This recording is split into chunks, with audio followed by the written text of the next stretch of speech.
I'm here with David Clark. We got introduced actually in Leadville in person right before my first real race. And David, thanks for taking the time. Actually, in Leadville, I appreciate the inspiration and the encouragement you gave me both before and after the race. And I appreciate you giving some time to chat with me today. Maybe we could just start with where you're from and just a little bit about yourself. Sure. Well, I'm from New York. That was kind of been base camp for me for the first 20 years of my life. I grew up there as a kid, and we kind of moved around the country a lot, but New York was always kind of home. Been in Colorado now for 20 years, which is just seems impossible since I'm only 30 years old, and I spent 20. No, that math doesn't work.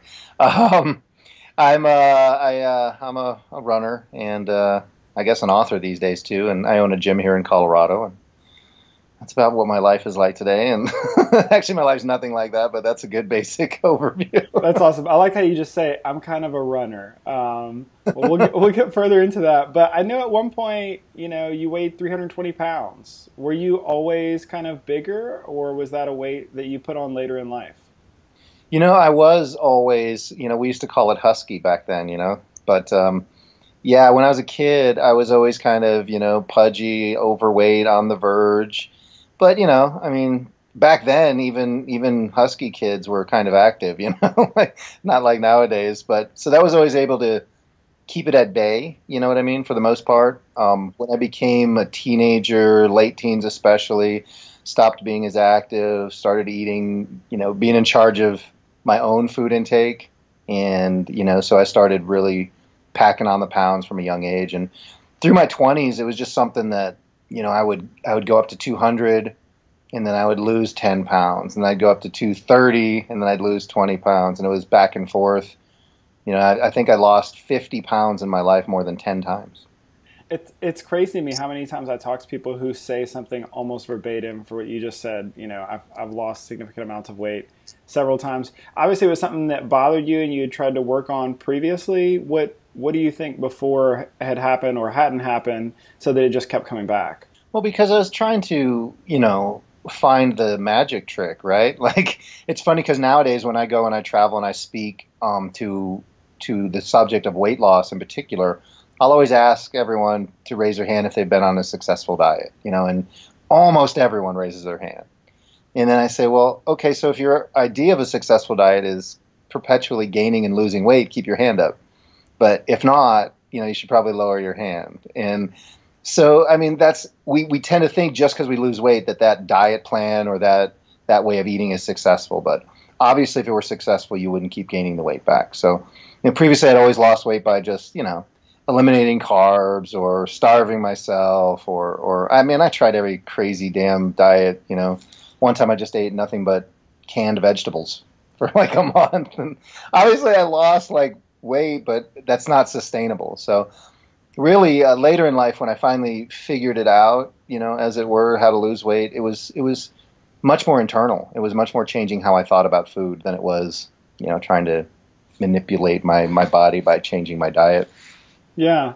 So I saw on your website, under your bio, it said, David has gone from the heights of owning an $8 million business at the age of 29 to the depths of addiction, obesity, and bankruptcy. At 34, he reinvented himself, climbed out of the basement of life and to the top of the ultra-running world. Looking back, what do you think were some of those factors that led you, as you said, to kind of the basement of your life? I was obviously exceptionally driven by something at a young age, and I wanted to achieve what I looked at as, success or something that would make me feel worthy. And that just happened to be by a strange, bizarre set of circumstances that I won't go into here, but that's in the book. I ended up in the mattress business, and I bounced around a lot as a kid, man, and I didn't have a formal education. I was kind of homeschooled. I ended up having to get a GED later in life. I think fourth grade was my last full semester of school until I went back and got a GED and then went to college. And so at first when I did that, just the act of going to college made me start to feel more connected to the world. And so I applied myself fully in that. And I was academically very successful. And then I kind of later, as I got out of college, applied that in my career and ended up, like the bio you read said, I was 29 and I owned a a chain of 13 retail stores. And, I was just doing all these external things to try to find happiness, and to try to, and alcohol and food and all that was kind of mixed and interwoven into the background. But I mean, no matter what I did, no matter how much I ate, no matter how much money I made, I was just increasingly, unhappy.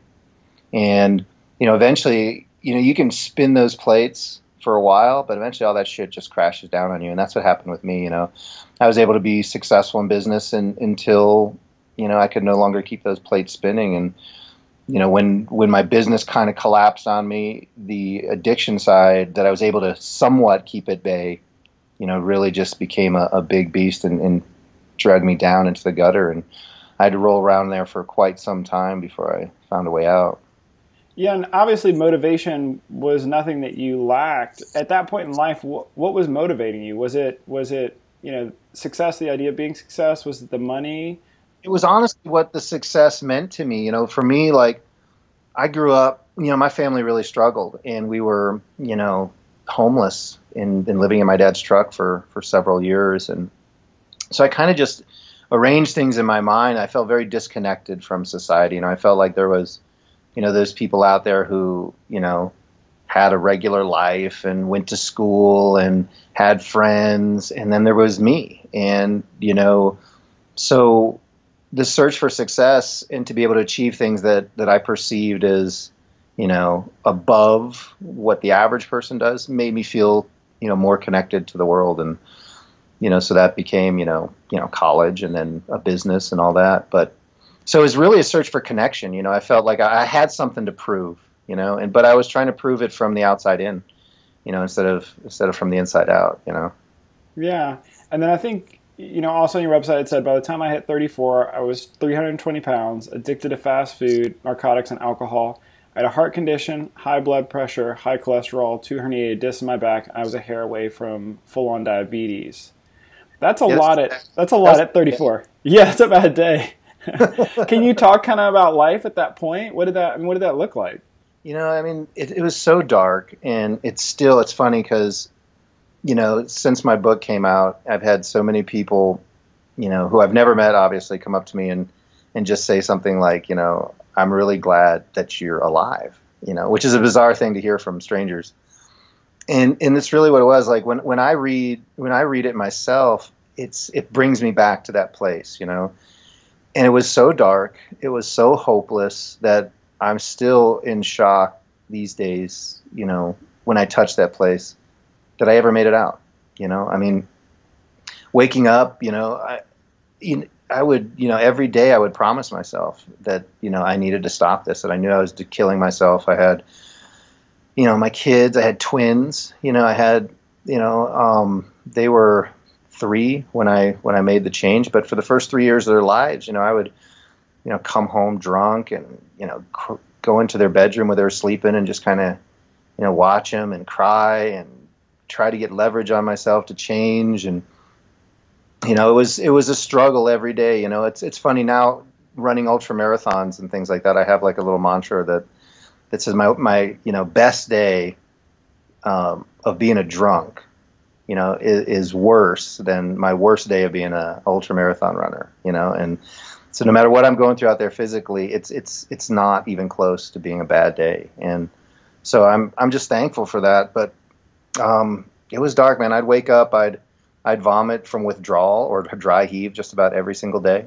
And, by the end I was making passive suicide attempts. I was just tired of it. I'd drink an entire bottle of scotch and take 6 or 7 vicadins and just kind of say, well, shit, fuck it. Worst case, I don't wake up tomorrow, Wow. And then I think you also, in addition to obviously all the addiction stuff, it seems like you had a ton going on just physically, just your body wasn't holding up, whether it was the diabetes or the heart. I think you said your doctor told you that you could possibly have a stroke within an hour. Yeah, he told me, he said, you're going to have a stroke. And he said, I don't mean that like in a year or in 10 years, you might have a stroke. Like you might have a stroke right now while we're talking, And they wanted me on blood pressure medication immediately. They wanted me to not leave the doctor's office without that. And, I obviously didn't do that. I actually went to the bar. I had a friend waiting for me at the bar. I was like, I got to just go do this physical real quick, and I'll meet you at this place we used to drink. And so I left the doctor's office immediately. Yeah. I'll fill the prescription. And I went in there and kind of laughed about it. Told him what the doctor said, and yeah. And order around, right? Absolutely. It was never a question of whether I was going to drink. It was just, how much, when, what the scenery was going to be. Yeah. Well, I know at one point you said, one day I drew a line in the sand. I decided I was no longer going to accept death. Can you talk about that moment and what happened? Yeah. That's the very first page of my book out there. It starts on the bathroom floor, a place where I'd spent significant amount of time, But that was the day that I finally, I kind of had this image, picture, Hollywood narrative, that, I don't know, that I was going to go to rehab, or that, something would happen and cause me to get sober. I would wake up in jail or wreck my car.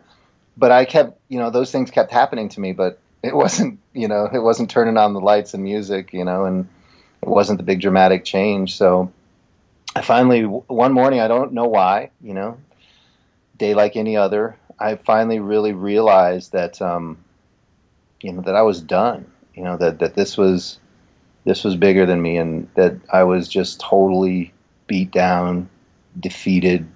I couldn't beat it on my own. I couldn't, and I didn't even know what that meant. You know what I mean? Like, it wasn't like that meant, therefore I'm going to, turn my life around. It was just like, it's just total surrender. It's like, I'm done.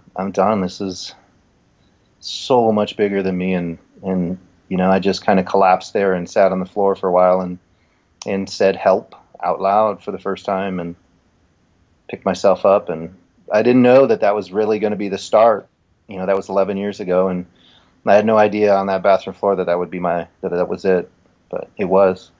Wow. So what did, obviously you had known this other life for so long. What did life look like in those days and weeks to come after that? Like, what changes did you start making in your life at that point that kind of set you on course?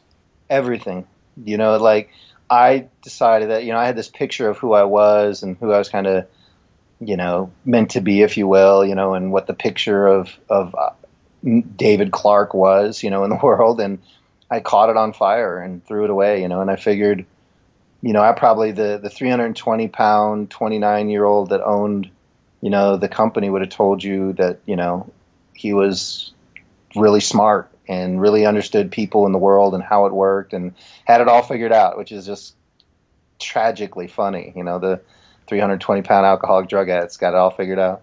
But, that all went away, and I figured that, I wasn't there by accident. Like, that it was the way I was thinking. It wasn't, circumstances or stress or even alcohol that was my problem. It was me. I was the problem. The way I thought, the way I looked at the world, the way I interpreted what was happening, that was the problem. So I wanted it all to change. I didn't want there to be anything left over, which is kind of ironic that that's kind of where I found running, is that running seems so stupid and so, unenjoyable and unattractive in so many ways that, it was doing this impossible thing every day was kind of an affirmation that I was serious about changing everything in my life. So did you fall in love with running pretty quickly after, or how did that kind of develop? I fell in love with the picture of being the type of person who would rather go for a run than go to the bar, So I really went about, and this is kind of the overwhelming theme of my book, is describing that process of how do you go from, 320 pound, 1 day sober guy, to putting together a picture in your head, to making that work, that no, I don't go to the bar. I don't go to McDonald's. I go out and I run. And that was the image I want. I figured, hey, maybe I had it all wrong. Maybe I wasn't supposed to be, a 320 pound drug addict. Maybe I was supposed to be a marathon runner, and I just fucked it up. Because that would make sense to me, because I fucked up everything. So it would make sense to me that I screwed up who I was supposed to be. So I just kind of latched onto that and used that as my kind of guiding light. It's like, no, this is this is who I'm choosing to be right now. And I just kind of went with that. And, eventually I really almost internally, I had almost immediately decided to run a marathon. It took me a while, and by a while, I just mean like a few days or maybe a week to confront that and actually like kind of articulate it. But it was there. It was swirling in the clouds almost from day one, because I wanted it to be, not surprisingly, I've always been an all or nothing, rise to the challenge person. And, I didn't want to go have one beer with you. I wanted to go shut down the bar, and similarly, I didn't want to just, start running. I wanted to do what I thought was absolutely 100% impossible, which was run a marathon. And did you start running when you were basically 320 pounds? I did. I would do 15 seconds followed by a minute of walking, repeated for 20 minutes a day, every day. And it's funny because I've talked about this before, but I've logged every single workout from the first day I got on the treadmill to yesterday's recovery run.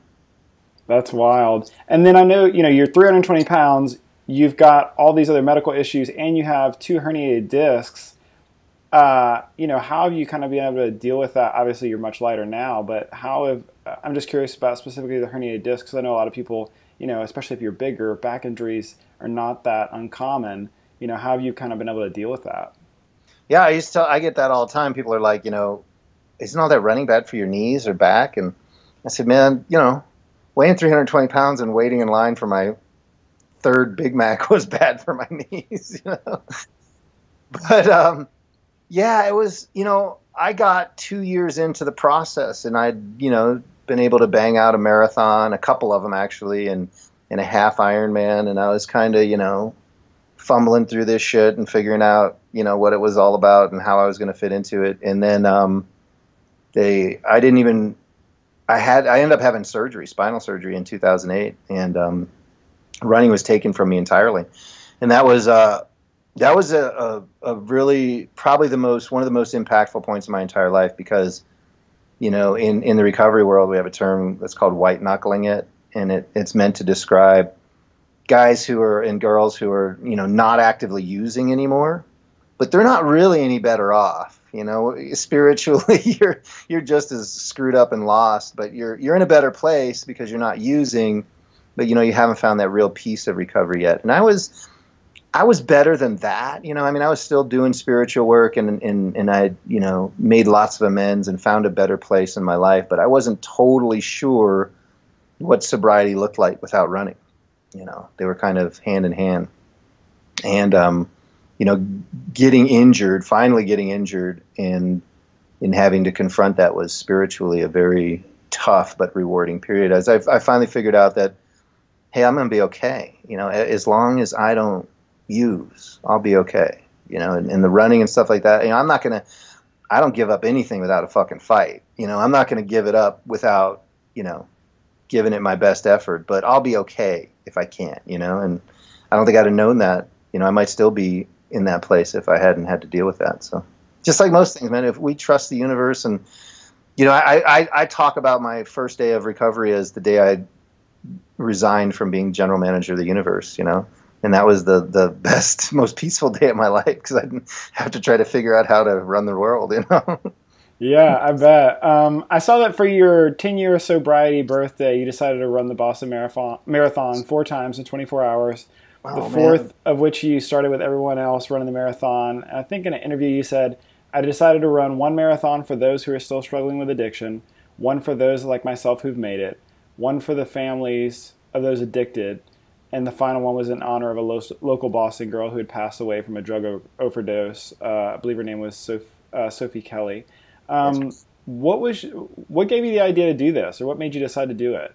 Well, I was actually in Boston, to talk to some groups and talk about, the book and stuff. And I met a lot of, Boston, Massachusetts is just under attack right now. The whole country is, but that area in particular, heroin is just overrunning. There's actually recovery high schools in the Boston area just for kids that are in recovery.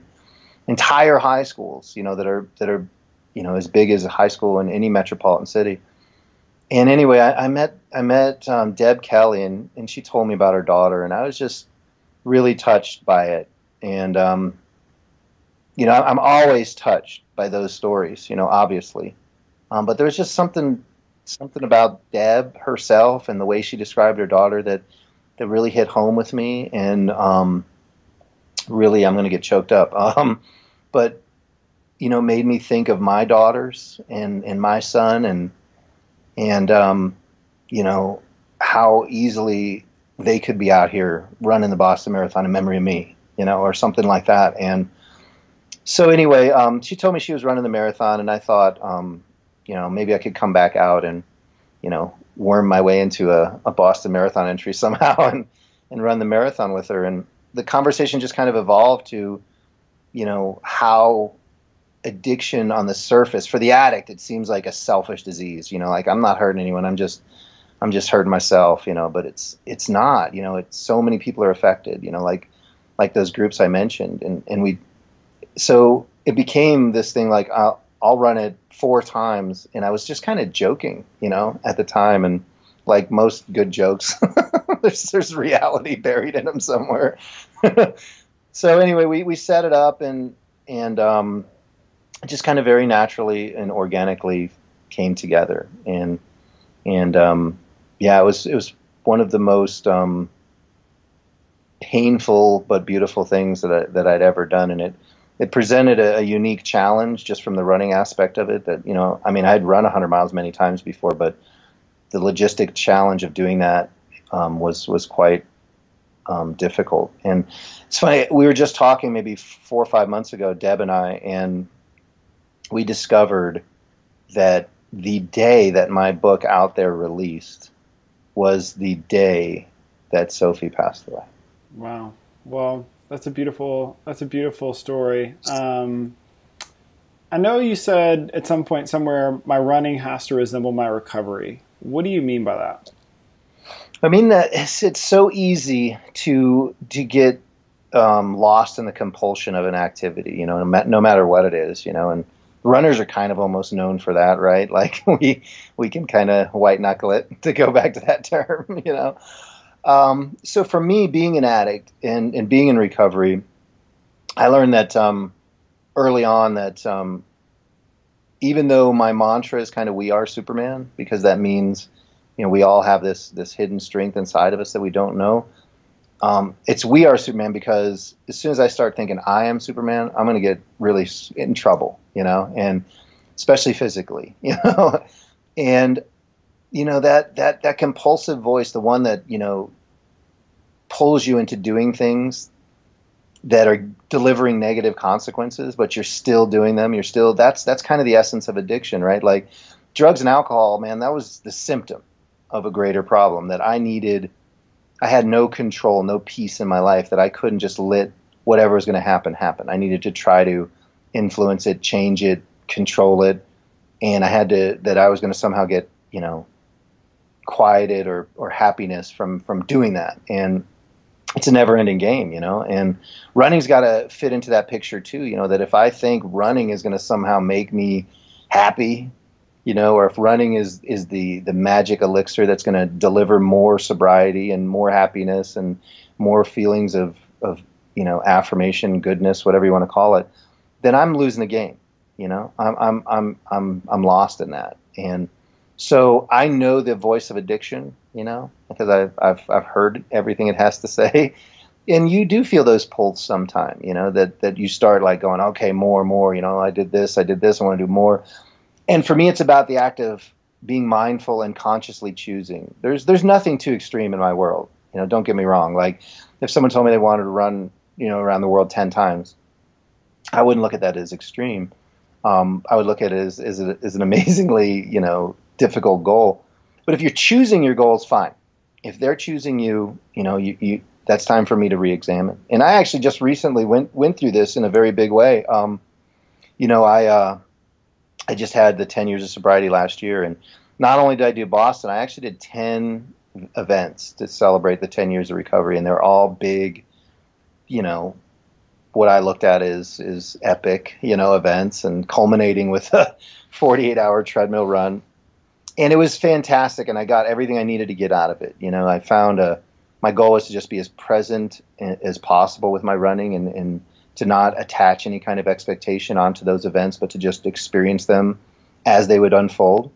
And I believe I succeeded in that. But then all of a sudden into this year, I found myself still doing that, without even realizing it. I ran across the country, and then I was going to run the Leadville 100 course 2 times in a row. And that was on my 4,000th day of recovery. And I kind of woke up and I had this kind of clarity where I was like, what's next, man? Are you going to be back out here next year doing this 10 times, 100 times? What's the end of this? And so I decided to let it go, and I ran the course. I ran the 100 miles. And then a couple weeks later, I just finished up doing Leadville again with the official race. But I mean, on the surface, I know that still sounds like, well, that's still fucking crazy, But the point was that I could let it go, that I could be out there and just let it be what it was going to be without the need to drive myself farther and farther and farther, down the hole. And for me, whenever I'm actively choosing anything and mindfully choosing what I think is going to make me happy, then I'm on the right path. It doesn't even really matter what I'm choosing. So I can't not ask for at least a war story or something, and maybe, because I know you've talked about it a little bit, but just to list a couple things, you've run across the country, done Leadville. I think you just finished your 7th time this last weekend. Badwater, which I mentioned that to somebody the other day, and their eyes got about as big as baseballs. Boston. What do you, whenever you look back, what's been your hardest or most rewarding race that you've done? For me, the one real big meaning, that I put on running is that it is an affirmation, for the addict especially, man. You spend your whole journey as an addict is about hiding from pain. Like never being uncomfortable, even though everything you do makes you more uncomfortable, but you're under this illusion that you're somehow escaping pain, or you're managing it, or you're somehow doing that. So for me to be able to put myself, and let me back up a second. So as you're an addict, you're trying to avoid pain, but you're also like, that kind of makes you quit, when things get really hard. So when you find yourself in a painfully hard situation, you don't call it quitting, but you turtle up and you walk away from it. You find a way to make that work in your mind, right? You're like, oh, well, this wasn't, whatever, I'm going to just not do this or change it or something. And in running, you willingly put yourself in these ridiculously painful situations, and you do it with full knowledge that you're going to want to quit, because as much as we like to joke, we're not idiots. We are, but we're not. We still have survival instincts, and your mind's going to tell you that this is not a good idea. That you're halfway across the country, or in the middle of Badwater, the Death Valley, and it'd be a really good idea to not do this, and to be able to have the confidence that I'll find the end of who I am out there, but that just means that I'm going to find a new level. That's going to be just the perceived end of me. It won't be the actual end of me, that there is a greater strength beyond what I perceive as my limits. And by going back to that place over and over again, I feel like I'm touching that essence of that first day of my recovery, because the most difficult thing I've ever done was going 24 hours without drinking or using. And, it's funny you mentioned Badwater, because the night before my first Badwater, my friend Brian, who's also in recovery, he looked at me and he said, this isn't the hardest thing you've ever done.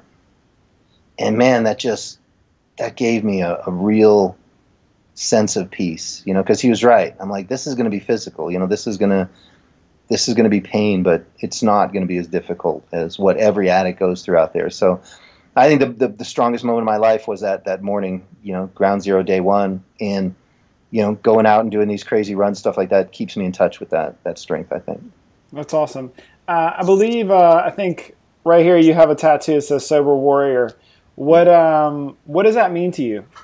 It just means that, that sobriety for me is like being a warrior, for lack of a better term. It's fighting for, not against, a foe, but it's fighting for internal peace. That's what sobriety is more than anything. It's funny because I didn't make the connection at first, but I always used to call, addiction a search for happiness with a really bad sense of direction, and that's certainly true, because that's all the addict's searching for, is to be happy. And so being a sober warrior for me is realizing that the battle is only for staying in this moment, So when I stay in this moment, I can be happy as I choose to be. And, I haven't had a bad day. I was talking to someone about this. We were kind of farting around, and man, there's no such thing as a bad day. Like I hear people say shit like,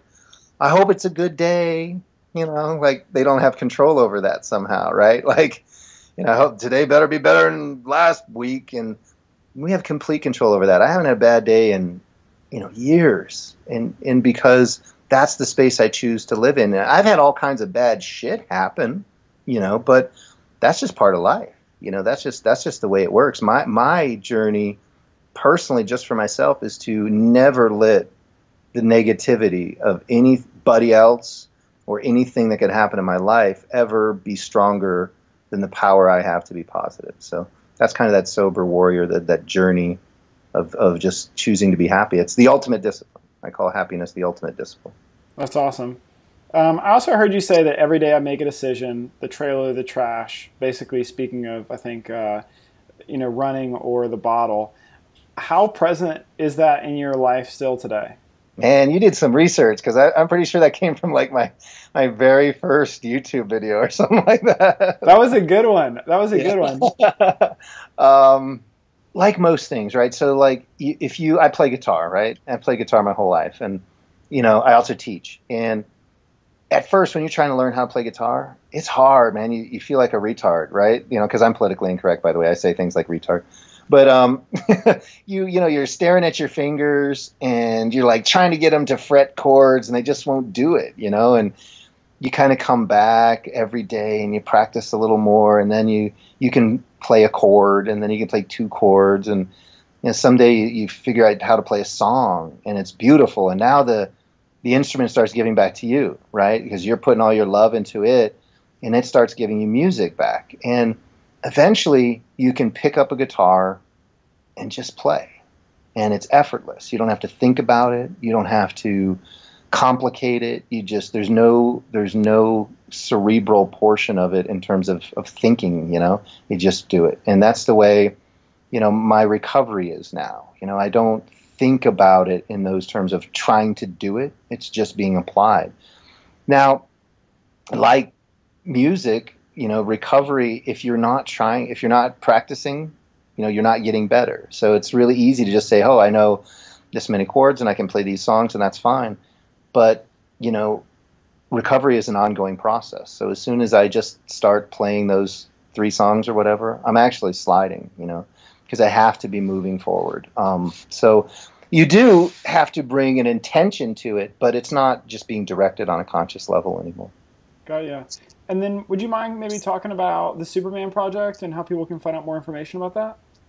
Yeah, the Superman Project, it just started as, the outreach that I get from the YouTube videos and stuff at first, and then eventually, of course, the book. But, we're really small. We're not a big, huge organization. There's no employees or anything like that. But we're just a group of people who have found recovery, found peace, with endurance sports being kind of involved in that. So, I offer, just counseling, friendship. We write training plans for people who are looking for doing something kind of radical in their first days of recovery.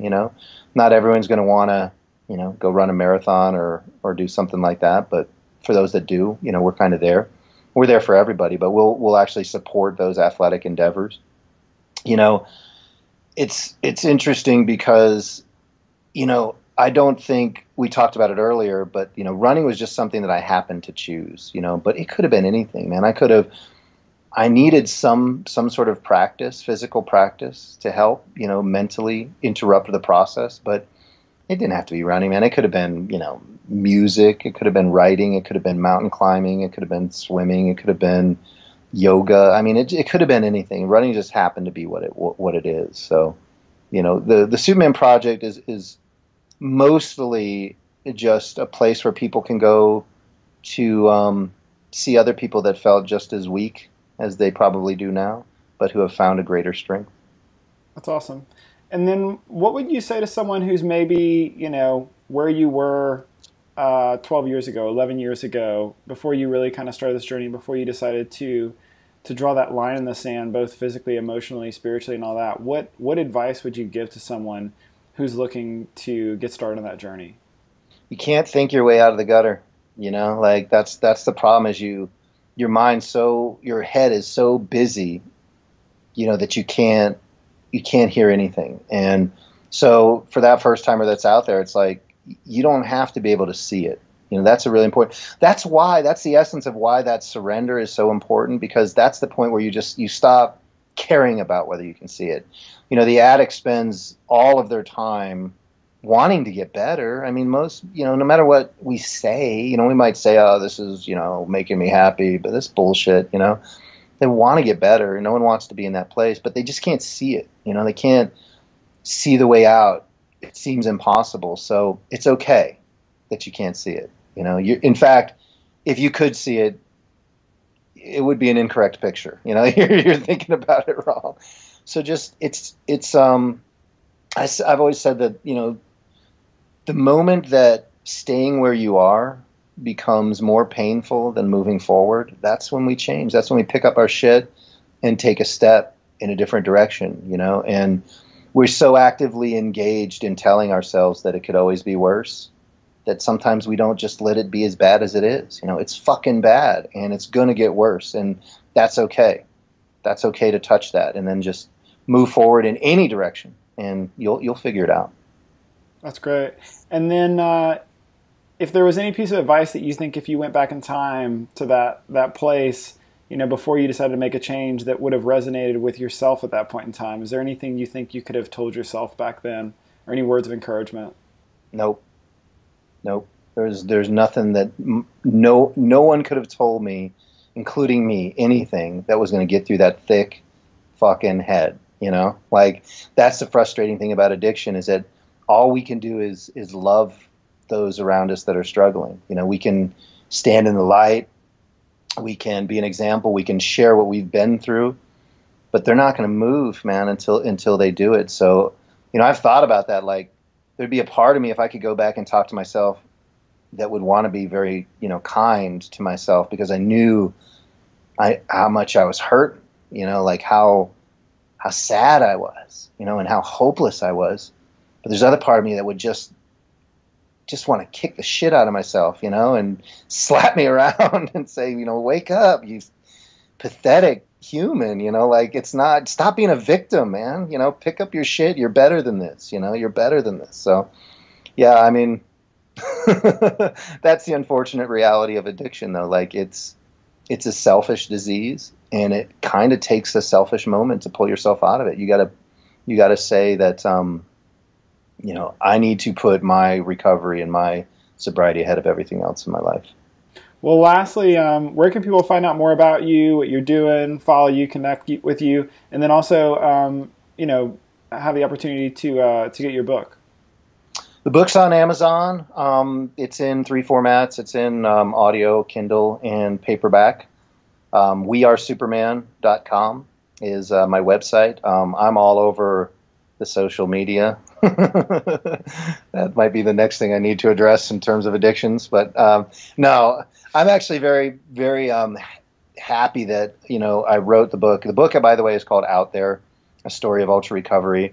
I'm ridiculously proud of it. It's a very honest journey through addiction and running and what that process looks like. I never expected it to sell. It's actually been a bestseller in a few different categories, and that wasn't the intention I had when I wrote it, but it's been an interesting, ride, to say the least.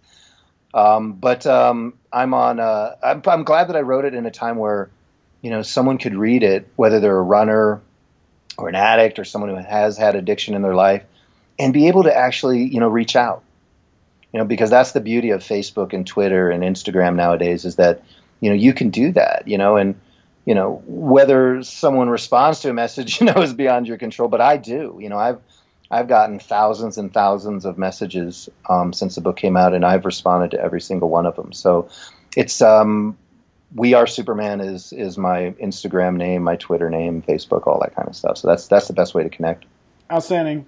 Well, I thought a good place to end it would be another quote that you had in a video. You said this: "I know that there is no such thing as too far gone. I remember how hopeless it seemed back in the darkest of times. One tiny step forward in the dark, followed by another, eventually got me to a place where there was a little flicker of hope, and that little flicker of hope became a flame, and then a fire eventually carried me into a whole new life," which I thought was absolutely beautiful. And thanks again for taking the time. I hope maybe I'll see you in Leadville again this year for the marathon. I'm planning to do the full. And thanks for the inspiration, for being open and honest. And I'll look forward to catching up with you soon. Sounds good, man. I'll see you in Leadville. All right, take care.